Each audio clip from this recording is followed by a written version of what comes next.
Golden State Media Concepts Technology Podcast covers everything tech. The hottest mobile phones, tablets, games. We review it, rate it, test it. Whether you're Microsoft or Apple, Android or iPhone, we'll give it to you black and white. The Golden State Media Concepts Technology Podcast.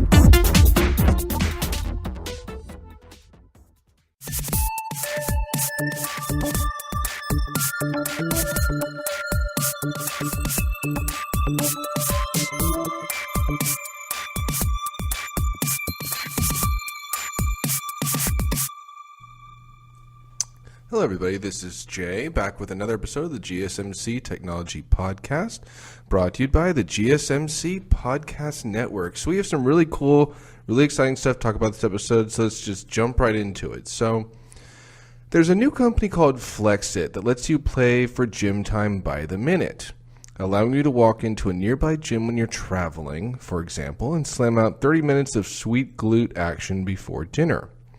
The service is like Uber for gyms, that you only pay for the time you are inside the gym, and you don't need to pay monthly fees or a flat rate per visit. Created by Michael Rojas, the co-CEO of Iron Grip Barbell Company, the service already has 400 gyms in the United States and plans to expand over the next year. They've raised $750,000 in notes. So, Flexit's corporate team has superior industry reach, best-in-class technology, and a concept unlike that of its competition, said CEO Austin Cohn. Flexit's corporate team has deep industry experience in fitness sales and marketing, fitness club ownership, and early-stage venture and venture capital aspects of the business. Its relationships with C-level leaders at the largest gym chains in the country provide Flexit with industry insights and access to best position it for success.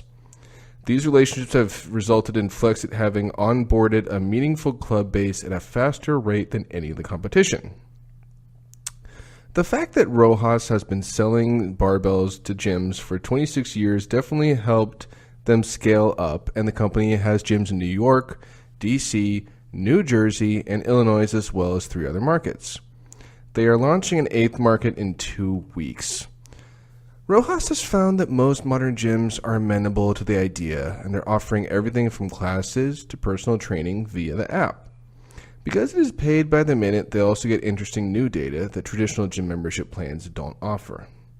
Consumers seek more choice and control over how, when, and where they consume. Flexit is the logical solution to this pain point in the fitness space. So this is something that I think is another really good idea, because I've had a gym membership or two in the past, and even if it says it's only like $5 a month, $10 a month, well, there can be hidden fees you didn't recommend. Like, I can remember, like, toward the end of the year, it's like, oh, why'd I get charged $25? Oh, that's a membership fee or a maintenance fee. You're like, I don't remember being told about that when I signed up. No. I don't remember, the chance to do that. And like gym memberships right now, even if they're cheap, if you sign up and you never go, it's a waste of money. It just is, and sometimes there may not be time to go to the gym, or you don't want to make time to go to the gym, so paying however much you are for a membership, it's kind of like something where you can pay it, but are you going to use it? Now, this, on the other hand, I think is a great idea, because it's like, you know what, maybe you may not go to the gym all the time. Maybe you just go once or twice a week, maybe a few times a month. Just the reality. If the rates are low enough for this, it's going to be cheaper than a gym membership, most likely. That's just the way it is. And that is, can save people money. At the same time, if it's like, hey, we have a class for an hour on this app, it's, let's say, $5, instead of a membership that's like $30 to do the classes, again, that saves you money. So this is I think a clever idea. It's a smart idea. And, it might get people going to the gym a bit more if it's like, hey, this is more affordable than your gym membership. Because, usually I think for most gyms, this is just, I'm guessing, but I think this is normally how it is.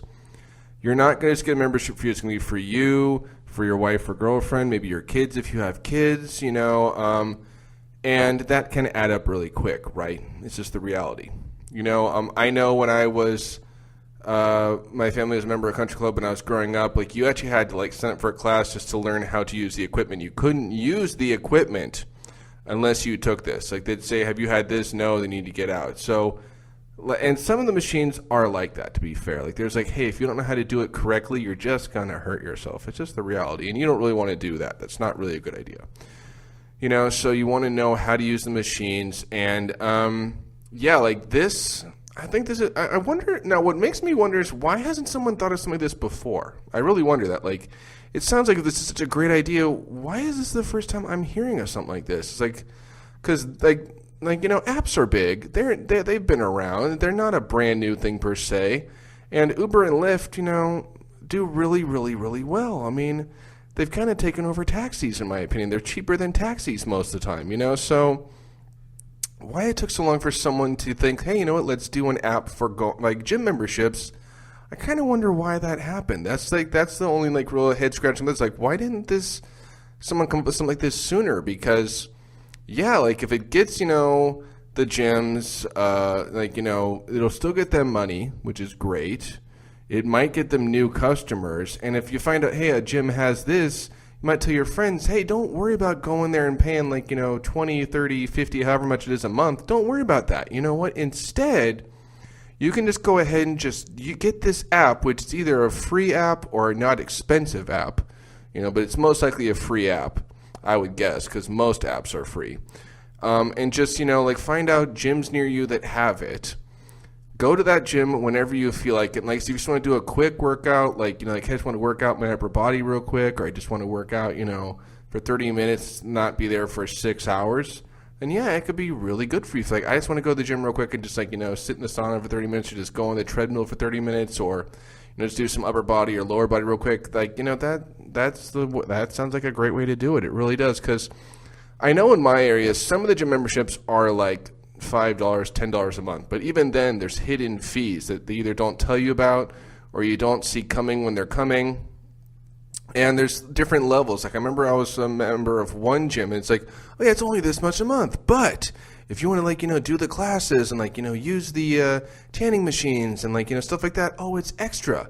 So it wasn't really $10 a month. It was more like $20 or $30 a month, which doesn't seem like a lot. But again, it's like, are you going to use it a lot?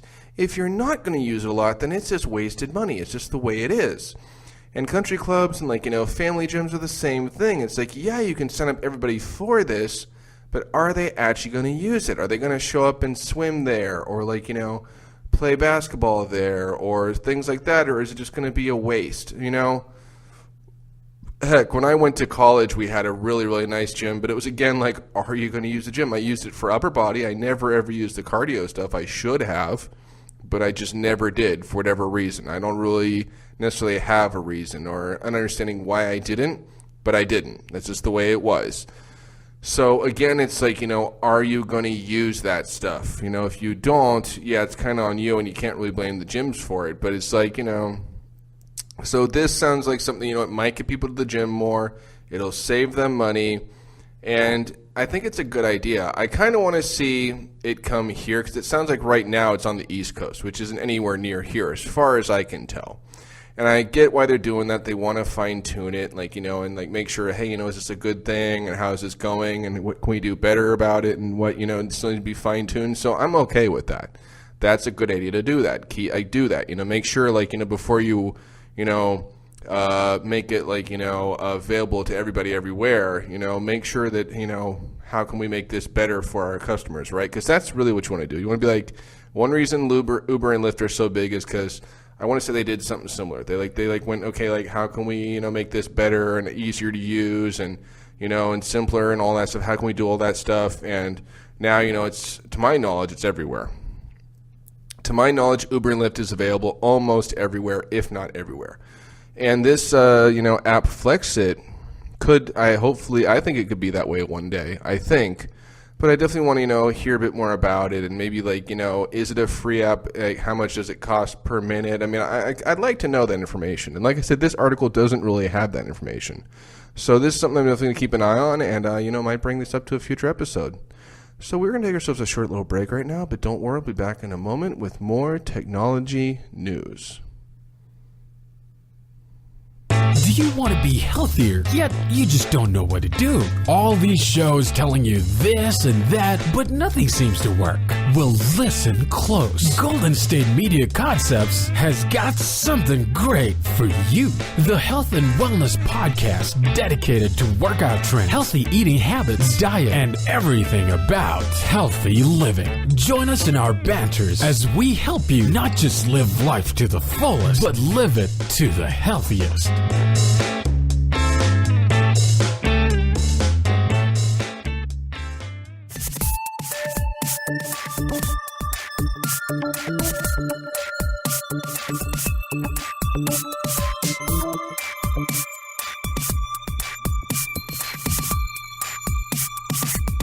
Hello, everybody. This is Jay, back with some more technology news. So this is I've talked about a lot of robots and drones on here, and you know what?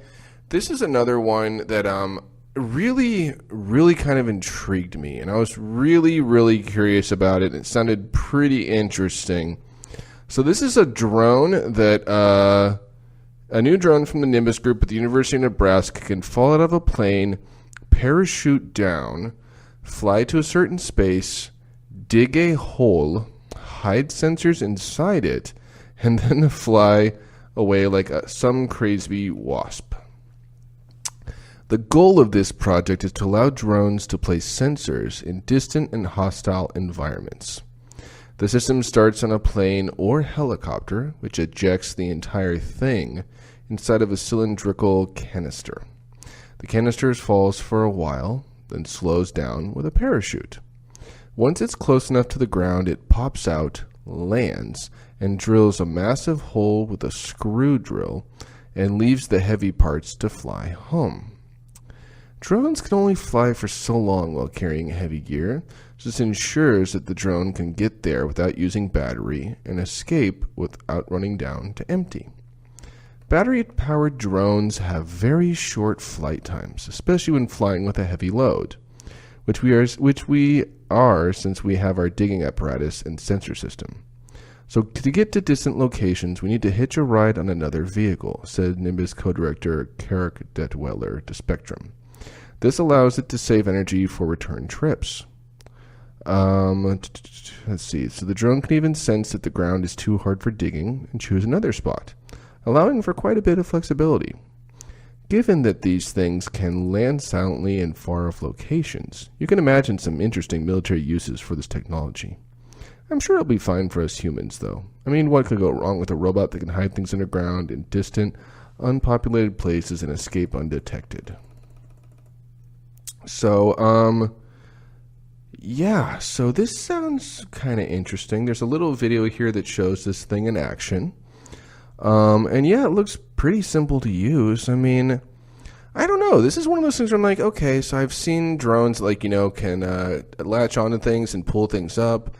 I've seen drones that, can flex. I've seen big drones. I've seen small drones. But this is definitely another kind of drone that is kind of interesting.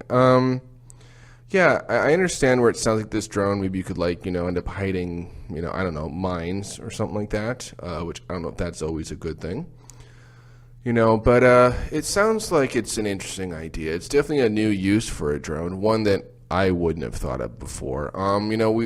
You get to see in that Ready Player One movie, drones are a big part of it. And we get to see where, the drones can go around delivering pizzas to people, like Pizza Hut.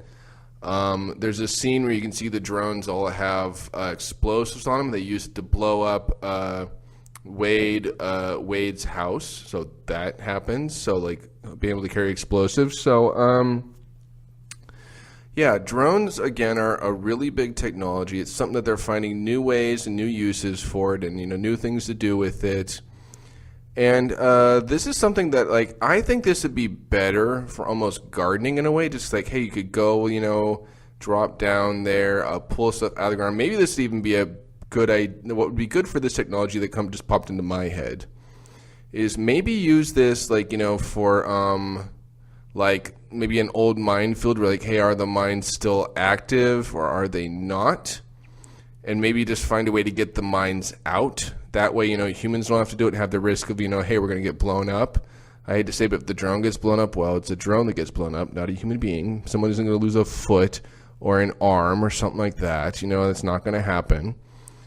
And maybe just fine tune this where maybe even there'd be a way to have a hook or a pulley on it or something that could go into the ground after it's been dug out and lift it up. So if it explodes that way, it may not even destroy the drone. So that's something you could definitely do with this. It might be a good way to check the soil of certain areas. Maybe see, hey, is this somewhere where, crops could be grown or food or things like that, or is it just too dry? So that might be a good thing to do with this. It might not be a bad idea to just check the soil itself. Maybe somewhere like Chernobyl or something like that. You send these things in there okay, is it still toxic all around there?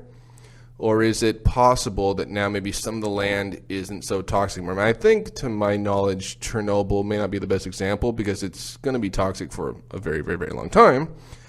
But, maybe places like that. You could check, hey, what is the soil like here? Is it better? Is it worse? Is it getting good? Is it not getting so good? Is it dry? Is it too muddy? That's implications for this. Yeah, and it is possible to maybe put in, I'm not really sure what the sensors would be used for. I don't know if that could be used for a mine or an explosive device, or is it just if someone's walking somewhere, instead of going past a tripwire or going past I don't know, something like that, they wouldn't know it's underground, but it'd be a silent alarm for, I don't know.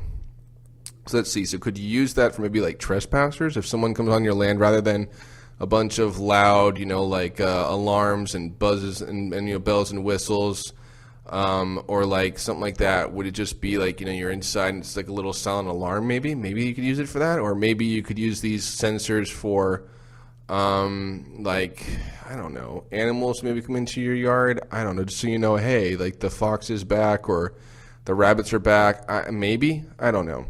It's definitely something that sounds kind of interesting. It really does. And it could be really cool, but this is almost hey, we made this and we're not really going to say what we plan on using it for, what it could be used for. Just, hey, look, it can do this.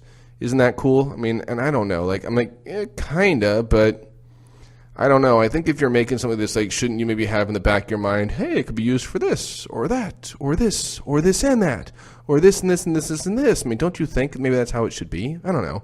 It just seems weird to me okay, you've made this new drone that parachutes down and digs into the ground. Okay, it does that. I don't even think it says how many feet it digs. If it's 2 feet, 4 feet, 8 feet, 12 feet, 15, it doesn't say that. So it'd be nice to know how deep can it dig. That would be kind of nice to know. And why would you want, maybe you could go in there to have it fix broken pipes maybe? I don't know. I don't know. I'm just wondering okay, what would be the uses for this drone? Seriously, because some of the other drones I've seen, they have uses. Like the one that bent, it's hey, you can go into damaged buildings or something. Rather than having people go in there, you're going to have the drone go in there. It can bend in spaces people couldn't get into. It could let you know, hey, is someone okay? Are they not okay? The drone they had that attached to the surface and had the little hook, you could see okay, this is what this can do. So it doesn't really do that with this one, which is kind of strange. Maybe it seems to make this one is in such the early stages. Maybe they should have waited until they tested more before they announced it. Maybe. I don't know. Maybe that's just my thought. But it seemed to me hey, you know what? Maybe you should have done that. That might not have been a crazy idea. That might not have been a bad idea. Maybe because that way you would have had... And maybe they're trying to keep it under their hats too, though. I don't know. Maybe they are. Maybe they're no, we can't say that. We have to keep it under our hats. Maybe that's what they're trying to do. I don't really honestly know. But it seems hey, you know what? You could be doing that maybe. Maybe that's what's going on here. Maybe I'm just missing that. It's a total possibility. But regardless, it's kind of cool. It's kind of interesting. It's yeah, it has potential there. It's got possibilities. I mean that. So, yeah, I'm definitely curious to know more about this and kind of learn more about this, and I will keep my eye on this because I think there's a lot of potential there, but I'd just like to know, okay, what is the potential? What's the reasoning? What can you really do with this? Why are you doing this? I'd like to know more. We're going to take ourselves another short little break right now, but don't worry, I'll be back real soon with more technology news. Tired of searching the vast jungle of podcasts? Now listen close and hear this out. There's a podcast network that covers just about everything that you've been searching. Hey! The Golden State Media Concepts Podcast Network is here. Nothing less than a podcast bliss with endless hours of podcast coverage. From news, sports, music, fashion, cooking, entertainment, fantasy, football, and so much more. So stop lurking around and go straight out to the Golden State Media Concepts Podcast Network. Guaranteed to fill that podcast itch. Whatever it may be. Visit us at www.gsmcpodcast.com. Follow us on Facebook and Twitter, and download us on iTunes, SoundCloud, and Google Play.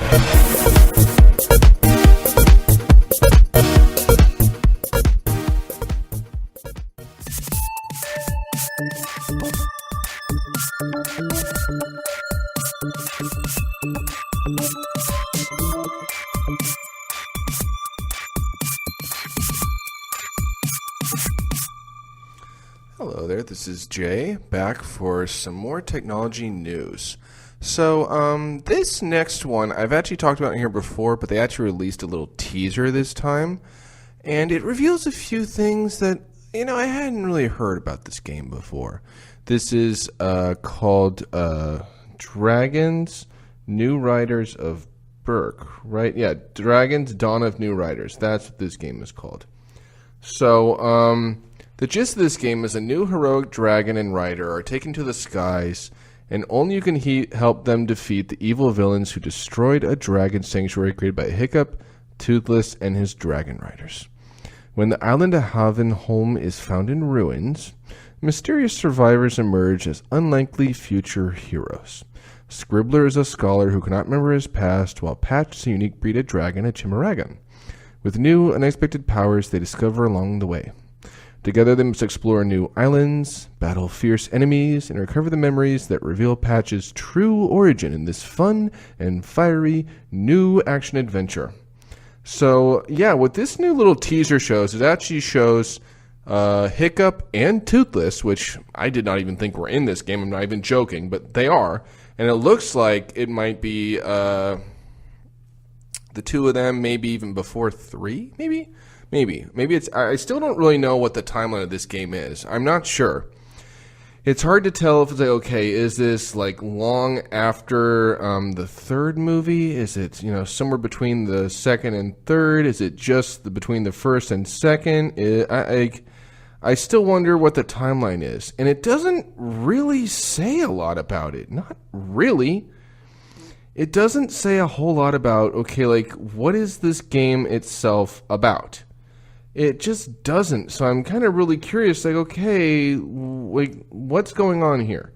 I mean, tell me more. It actually does. It shows in this picture, okay, which I don't remember seeing before. Yeah, you see Hiccup and Toothless. You see Hiccup's girlfriend and her dragon. So, yeah, they are in this. Yeah, it says, recover Scribbler's lost memories as you forge a friendship with Patch, his ultimate hybrid dragon. You unlock powerful abilities and take on fearsome foes. You get to fly to new and familiar locations, including Havenholm, Valklos Mountain, and Bloodbriar Island. You swap between Scribbler and his dragon Patch to conquer obstacles. So all that is going on. But I'm curious. So is Hiccup and Patch are they working with them or?